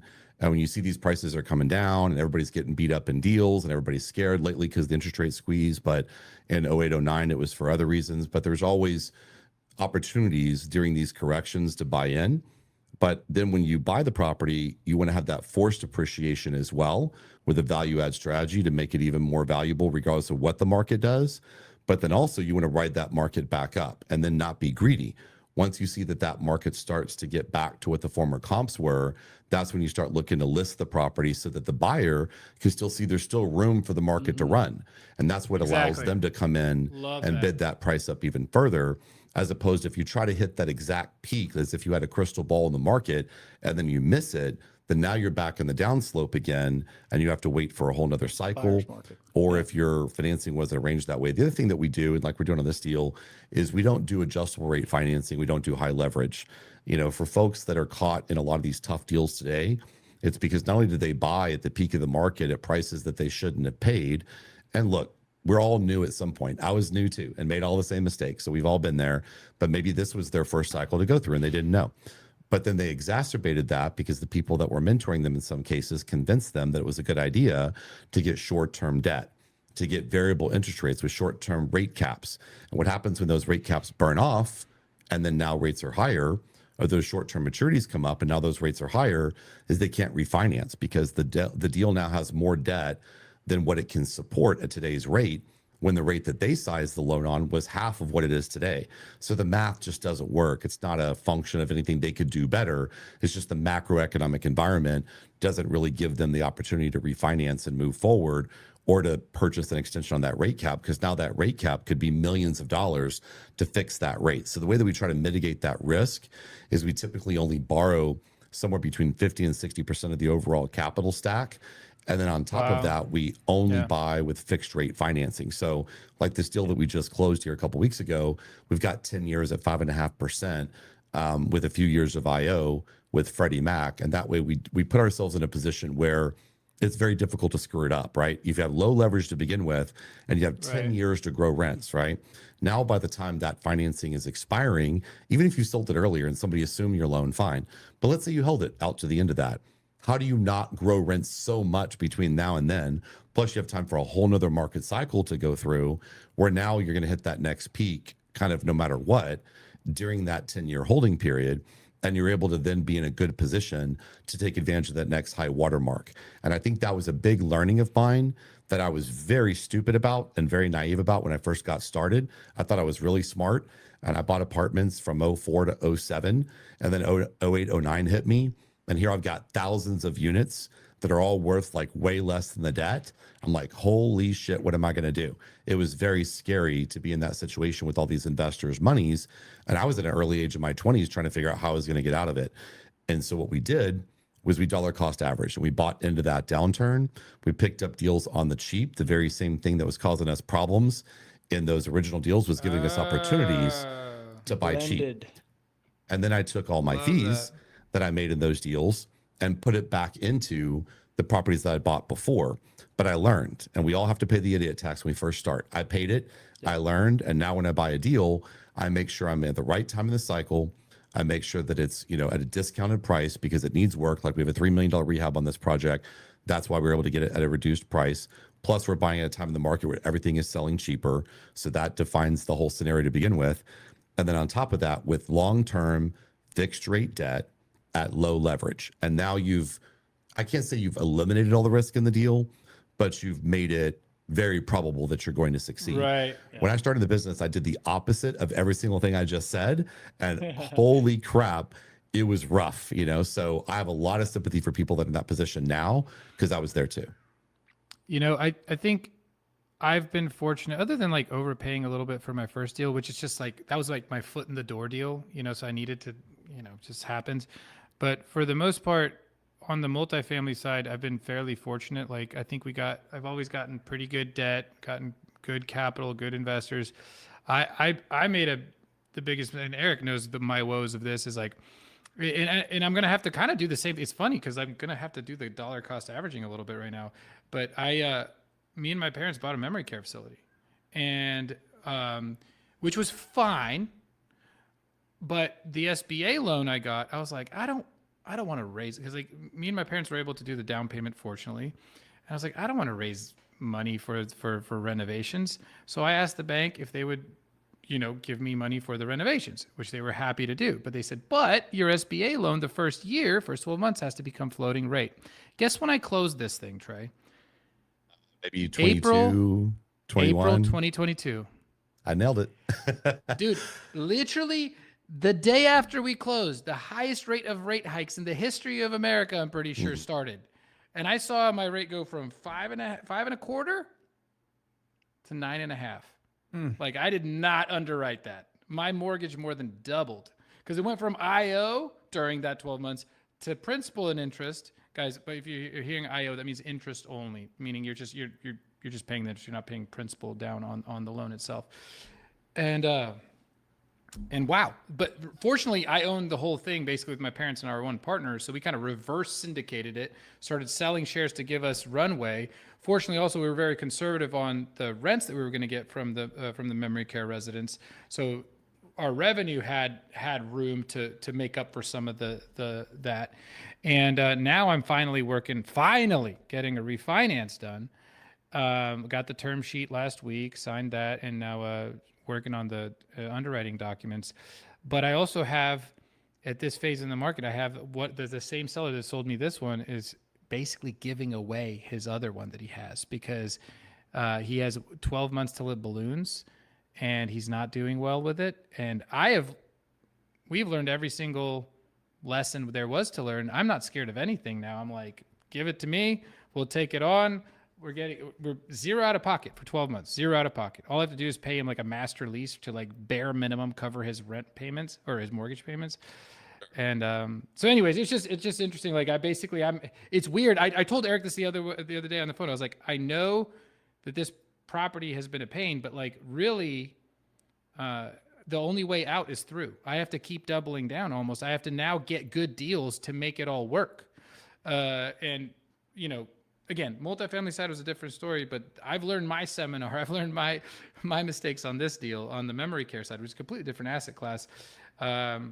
Which, we were talking about focus and stuff. Like part of me always wonders, like, I wish I didn't have two different asset classes. Right. But I'm already in it. Like the only way out is through. If I had, now that you've got your 10,000 hours, you got to cash in on that and put that expertise to work. It makes sense. Yeah. If I had it all my way, though, I mean, I love that I learned this. Like, this is like memory care, assisted living is a very strong need. But I know that I would be farther along. Well, I guess I don't know, but if I just focused on, like, if it was just apartment complexes, I don't care what your business is, just do one dang thing. I mean, me and Eric shut down four subsidiary companies to our education company because we were like, wait a second, we can't climb 5 Mount Everests at the same time. We can't have a mortgage company and an insurance company and a fund. And in real estate, I was in multifamily and storage and student housing and mobile home parks and just keep on saying and on that, and in 13 states and just like, so now it's northeast quadrant of Indianapolis, multifamily only. It's like super. And our education business is like, we're the leading educator in the military real estate investing space. Boom. It's like, that's it. Super clean. Love it. Yeah. 10,000 hours. Focus is where it's at. When I was first kind of getting started, I read this book. I used to go to Barnes and Nobles and read books because they had couches. Nerd. And I would be and broke nerd because I was able to read them for free and then put them back on the shelf. And I would actually have bookmarks in the books, and I would come back and sure enough, my bookmark would still be there. Still there. And pick up where I left off and read. The free library. So that's what I would always do at Barnes and Nobles. And they had a Starbucks attached to it. I remember for a while at one of them, but I was too broke to get the fancy coffee. So I'd just get a small black coffee, go pull off whatever book I was reading, go read it, start the next one, whatever. It was my library. Anyway, and there was a book I read while I was doing that called The Real Estate Finance and Investment Manual. And it has to be the most boring, painful book to read I've ever read in my entire life. I'm pretty sure it's some kind of college textbook for some kind of MBA real estate program, or maybe for CCIM designation. I'm not sure, but it was awful, right? But there was this one part of the book that always stuck with me where it talked about how you can mitigate so much of your risk if you focus on a particular asset class and a particular market, and then become an expert on both the asset class and on that exact market where you know everything there is to know about it. That just that one principle would save you so many mistakes in investing.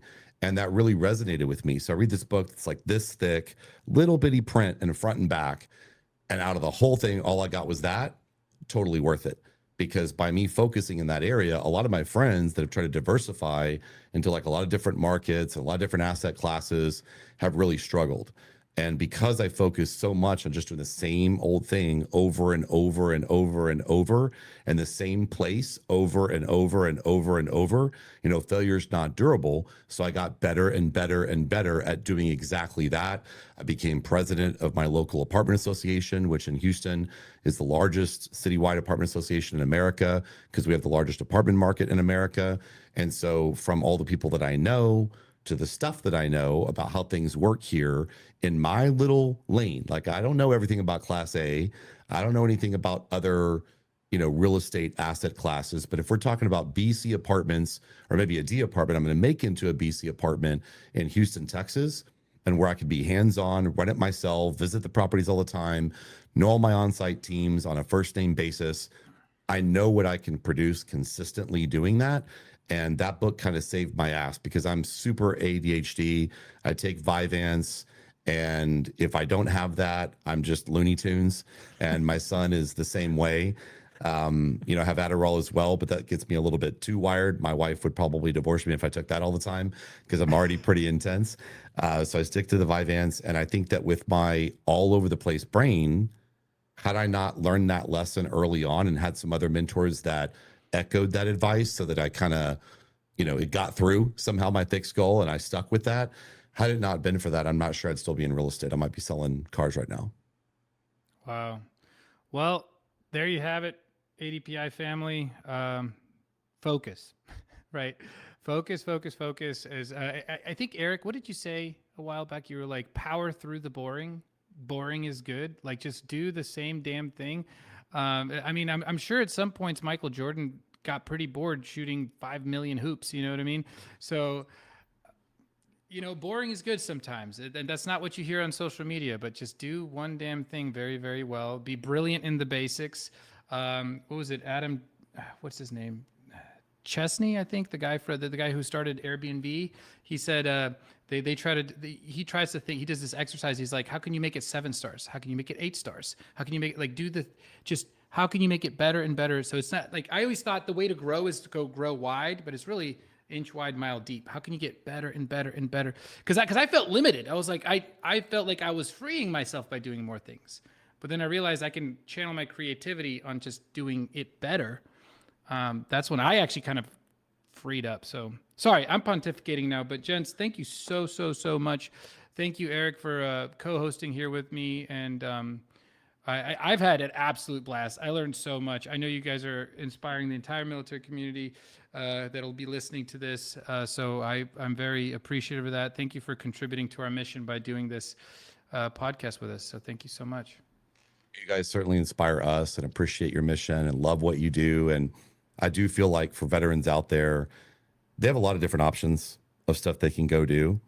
And I think that the advantage of your group is that a lot of times what you pick is, do you know somebody that can just help you get going, right? And I think you guys offer that. And so I think that for anybody that, you know, sees this and is active duty or former military, and they're like, or even, you know, law enforcement, any kind of first responder, and they're looking at it, they're thinking like, yeah, you know, Trey's saying all this stuff, and I wasn't, you know, on a tier 1 unit, and I don't know about all this unit raid stuff or whatever. Look, that's 1% of what we do. The other 99% of it is just the brute force and consistency of doing it and having a decent mentor along the way. Yeah. And I think you guys provide that bridge for them to kind of get started and have somebody they can trust that's already in the community that can kind of tell them it's okay and they can do this. And I'm here to tell you that every veteran that I've worked with that is a serial real estate investor has become successful, every single one. And not always that they did everything right from the very first deal, but because they already learned in the military to persevere and push through that and that failure isn't durable, every one of them has stuck with it, has made it. And so I don't care what role they had, they are already, for lack of a better word, like in my mind, like preordained and, you know, blessed and empowered to go do this, and they shouldn't hesitate. And they should just go for it, make the mistakes, learn from them, and you'll get better and better as you go. And to reach out to you guys and have somebody along the way that can just point them in the right direction, because I know without my mentors, I never would have gotten started. But once you get started, you just get really good at it. And before you know it, you're mentoring other people. Like it's that fast, like it's a blink of an eye that you go from faking it till you make it to actually knowing what you're talking about. And I just feel like for people that are in the service, there's a huge problem right now when they come out of the service and they lack mission and they lack focus, and it leads to a lot of self-doubt, leads to a lot of unhealthy behaviors. A lot of people are nursing all kinds of different injuries and wounds, both psychological and physical.